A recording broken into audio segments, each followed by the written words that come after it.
चलो स्टार्ट करते हैं। डेप्रिसिएशन। हाँ बेटा, जे जे यू एवरीवन।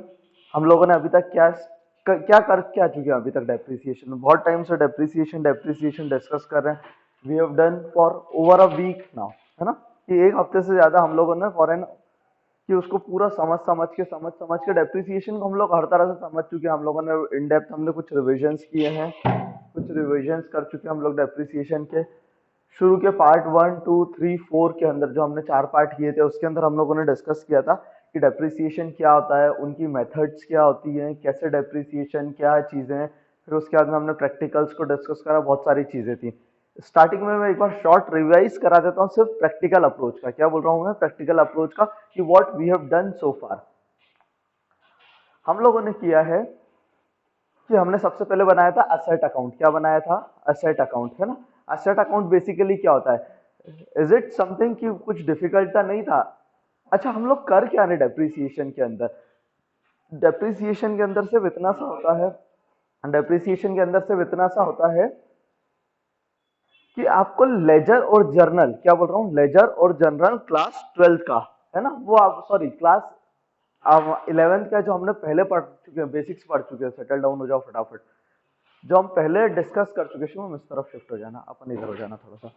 अब अपन जो ऑलरेडी डिस्कस कर चुके हैं जर्नल और लेजर, कौन सी की बात कर रहा हूँ? क्लास 11th वाला टॉपिक, है ना, वो हमको अच्छे से आना चाहिए। फिर इसके बाद में डेप्रिसिएशन में हम कर क्या रहे हैं? कुछ भी नहीं कर रहे हैं। जो हम लोग जर्नल एंट्री में हमको पहले से बता दिया करते थे, लेजर में हमको पता होता था कि इतना इस साल डेप्रिसिएशन लगा है, तो हमको डेप्रिसिएशन का अमाउंट पता होता था। क्या पता होता था? डेप्रिसिएशन का अमाउंट। तो हम नॉर्मली क्या करते थे? सिंपल सी जनरल एंट्री कर देते थे, depreciation account debit to asset account. Depreciation का ग्रुप एक्सपेंस होता है, नेचर डेबिट होता है, इसलिए नेचर की बात। असेट का जो हमारी मशीन होती है या एसेट को, एसेट का ग्रुप ही असेट होगा ऑफकोर्स, ठीक है। और वो असेट होता है और उसका नेचर डेबिट होता है। डेप्रिसिएशन लगने से मशीन की वैल्यू क्या होती है? कम होती है। कम होती है, इसलिए हम लोगों ने क्या करा था? उसको नेचर के अपोजिट बात की थी। तो हम लोग कर क्या नहीं चैप्टर के अंदर, अगर आप ध्यान से देखो ना, तो थोड़े से हम लोग एडवांस लेवल लेजर अकाउंट्स बना रहे हैं। क्या कर रहे हैं? Advance level. Actually advance level भी नहीं होता, क्या है अभी मैं जैसे अब डिस्कस करूंगा तो समझाऊंगा क्यों एडवांस लेवल नहीं। हम लोग बेसिकली जर्नल एंट्री और लेजर ही कर रहे हैं, कुछ भी नया नहीं कर रहे हैं। सर फिर इसमें नया क्या था?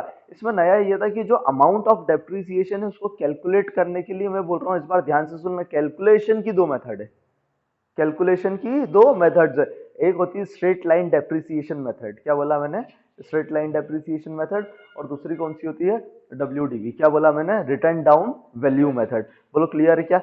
और इसमें हमने थोड़ा सा लेजर को बनाने के लिए हमने दो तरीके समझ लिए। लेजर के लिए मतलब डेप्रिसिएशन चार्ज करने के लिए दो, पहला क्या करा हमने डिस्कस करा, हम लोगों ने पहले डिस्कस करा था कि charge sorry credited to asset account. क्या बोल रहा हूं मैं? क्रेडिटेड टू एसेट अकाउंट की एसेट अकाउंट के अंदर हमने क्या कर दिया है? क्रेडिट कर दिया है। और दूसरी चीज क्या थी हमारे पास में?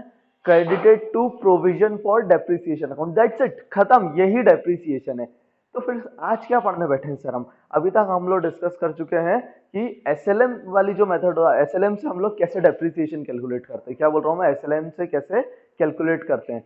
और अब जो हमको उसके बाद में डिस्कस करना है आज, अभी तक हम ये पढ़ चुके हैं, अब हमको करना है कि डब्ल्यूडीवी मेथड से हम लोग कैसे कैलकुलेट करेंगे। तो सिर्फ कैलकुलेशन के फर्क है, बाकी क्या चार्ज करने का तरीका वही है? हाँ जी वही है। क्या हम लोगों को रेट ऑफ डेप्रिसिएशन वही पर एनम और उस हिसाब से दिया जाता है? जी हाँ बिल्कुल वैसे ही दिया जाता है। क्या हमारे पास हम लोगों को फिर से वही डेट्स का ध्यान रखना है? सब कुछ वही है। सिर्फ जो 4 क्वेश्चन पूछे करते थे हम लोग, कौन सा क्वेश्चन पूछते हैं? जब भी क्वेश्चन स्टार्ट करते हैं तो हमको 4 चीजें आइडेंटिफाई करनी होती है। क्या करनी होती है? 4 चीजें आइडेंटिफाई करनी होती है। हम लोग 4 चीजें पूछते हैं। सबसे पहला क्या होता है? सबसे पहला होता है कि हम लोगों को ये बताओ कि चार्ज कैसे कर रहे हैं? चार्ज कैसे कर रहे हैं? क्या क्रेडिटेड टू असेट अकाउंट है या credited to provision for depreciation account है?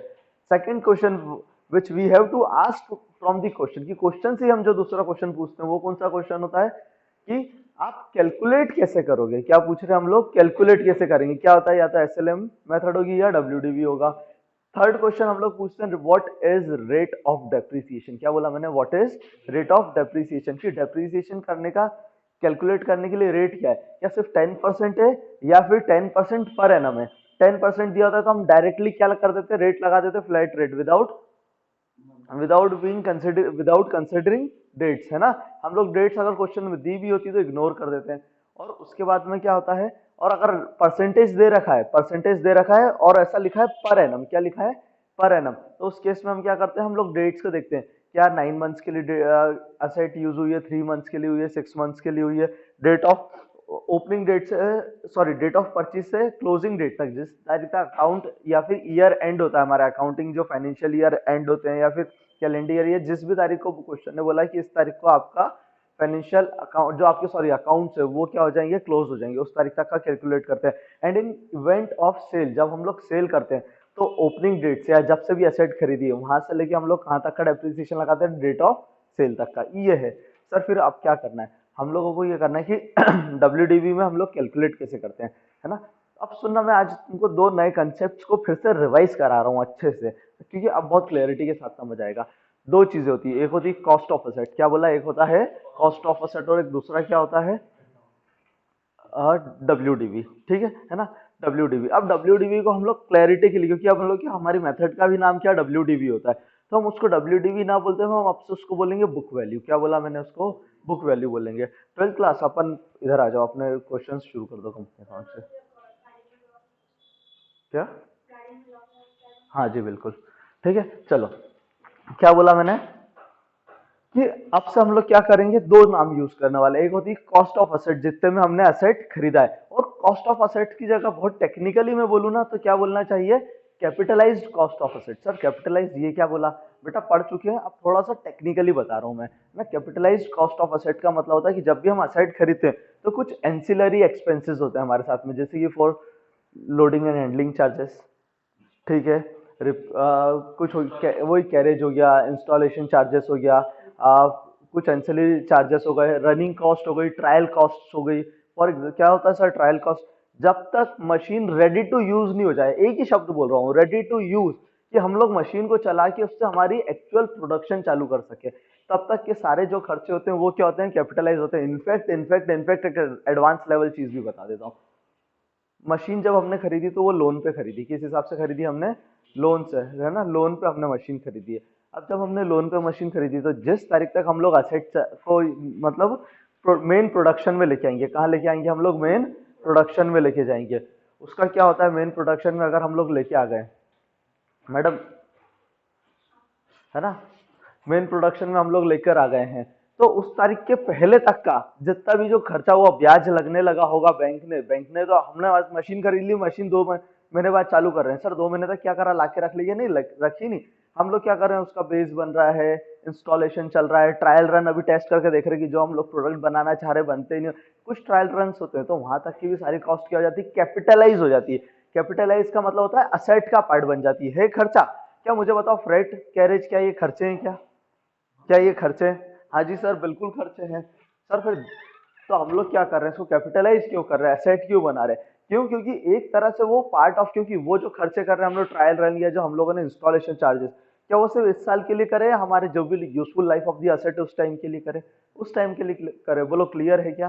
तो हमारे पास में दो चीजें हो गई, एक हो गया कैपिटलाइज कॉस्ट ऑफ एसेट, यानी बेसिकली जो कॉस्ट ऑफ एसेट होती है, और दूसरा हो गया बुक वैल्यू। क्या बोला, book value. What is book value, जो भी आज की तारीख में एसेट की जो वैल्यू होना चाहिए बुक्स में। सर कैसे बुक्स में होना चाहिए, हमने 2 लाख की एसेट खरीदी, 10% डेप्रिसिएशन लगाया तो 180 हो गई, फिर नेक्स्ट ईयर अगर एसएलएम से जा रहे हैं तो 1,60,000 रुपए, फिर 1,40,000, तो ये जो 1,40,000 दिस इज बुक वैल्यू, कि आज बुक में एसेट की क्या वैल्यू है, क्या बोला मैंने,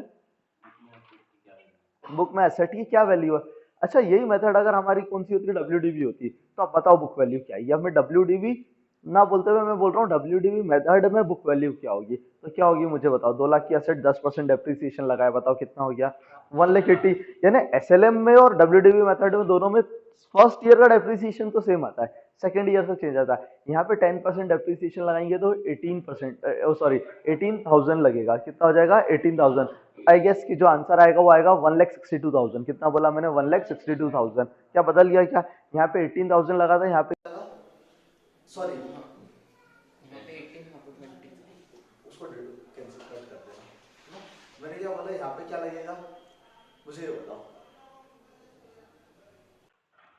जल्दी से बोलो। फर्स्ट ईयर में दोनों तरफ 18,000 सॉरी 20,000 लगा। सेकेंड ईयर में यहाँ पे भी 20 लग रहा था, यहाँ पे कितना लगा, 18 लगा। यहाँ पे थर्ड ईयर में भी 20 लग रहा था, यहाँ पर कितना हो जाएगा, 16,200। सर कैसे आया 16,200? क्योंकि जब हमारा थर्ड ईयर है तो इसकी ओपनिंग बुक वैल्यू क्या है, क्या बोला मैंने, बुक वैल्यू। तो बुक वैल्यू 1,62,000, इसका 10% कितना होता है 16,200। फिर इसको डिडक्ट करेंगे तो फिर हमारे पास में बुक वैल्यू आई है। क्या क्लियर है? क्या एसएलएम में यूजफुल लाइफ ऑफ असेट जब भी खत्म हो जाती है तो बुक वैल्यू क्या हो जाती है उसकी, जीरो, या फिर रेसिडुअल वैल्यू बच जाती है। क्या हो जाता है फिर, रेसिडुअल वैल्यू बच जाती है। जबकि अगर हम लोग डब्ल्यूडीवी मेथड के हिसाब से जाते हैं तो कभी भी यहाँ पर है ना उसकी वैल्यू जीरो नहीं होगी। अगर यहाँ पर मान लेते रेसिडुअल वैल्यू एसएलएम में कुछ भी नहीं थी तो एसेट पक्का जीरो पे आ जाएगी, एसेट पक्का जीरो पे आ जाएगी। और डब्ल्यूडीवी में कभी भी एसेट जीरो पे आती ही नहीं है। क्यों? क्योंकि कुछ ना कुछ हमेशा अमाउंट बचा होता है, कोई डेप्रिसिएशन लग के उसकी वैल्यू क्या होती जाएगी, गिरती चली जाएगी। बोलो क्लियर है? क्या यहाँ पे कैलकुलेशन क्या होता है ना, किसके अंदर, डब्ल्यूडीवी में। तो डब्ल्यूडीवी में हमको जो रेट ऑफ डेप्रिसिएशन दिया होता है वो अप्लाई करना होता है। किस पे अप्लाई करना होता है? बुक वैल्यू पे। क्या बोला मैंने?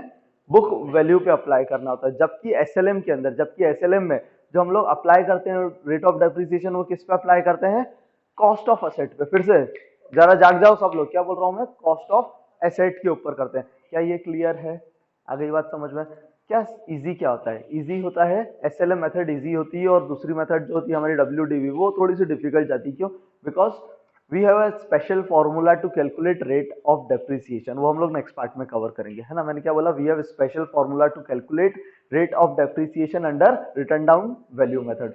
बोलो क्लियर है? क्या क्लैरिटी आ गई? ठीक है, तो ये हमने क्या किया, शॉर्ट कंपैरिजन एंड रिवीजन, कि हम लोग ने अभी तक क्या किया है और अब आगे क्या प्रोसीड करना है। बोलो क्लियर है?